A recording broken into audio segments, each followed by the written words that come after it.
مکہ مکرمہ اور مقامات مقدسہ کے لیے شاہی کمیشن اور سعودی جنرل اتھارٹی آف میڈیا کے تعاون سے صحافیوں نے غلاف کعبہ کی تیاری کے عمل کا مشاہدہ کیا۔ تفصیل بتا رہے ہیں بلال شیخ۔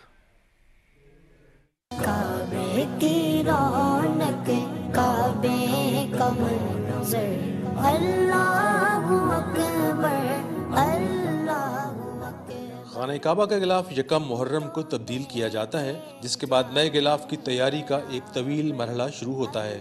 غلاف کی تیاری کا عمل تقریباً 10 ماہ میں مکمل ہوتا ہے۔ غلاف کعبہ، جسے کسوۃ الکعبہ بھی کہا جاتا ہے، کو سیاہ ریشم سے تیار کیا جاتا ہے۔ غلاف کی تیاری کا عمل گزشتہ 100 برس سے زیادہ سے جاری ہے اور وقت کے ساتھ ساتھ اس کی تیاری میں جدت کے ساتھ نفاست بھی آتی جا رہی ہے۔ اس غلاف کی تیاری میں استعمال ہونے والی مشینیں بھی خصوصی طور پر تیار کی گئی ہیں۔ ملک شاہ عبدالعزیز کے دور میں معروف خطاط شیخ عبدالرحیم امین کسوہ کی تیاری کے عمل کے نگران تھے۔ ان کی کوئی اولاد نہیں تھی، تاہم ان کی لازوال خدمات کے اعتراف میں آج ان کے انتقال کے 25 برس بعد بھی غلاف کعبہ پر لکھا ان کا نام انہیں زندہ و جاوید رکھے ہوئے ہے۔ غلاف کی تیاری کے عمل میں تقریباً 700 کلو گرام کپڑا، 120 کلو گرام سونا اور 100 کلو گرام چاندی استعمال ہوتی ہے۔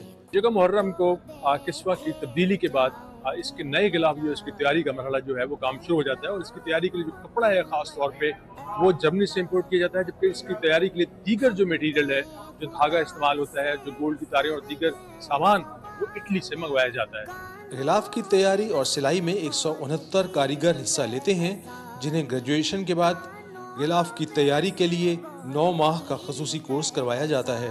دنیا کے اس مقدس ترین غلاف کی تیاری میں 2.5 کروڑ سعودی ریال سے زیادہ کی لاگت آتی ہے۔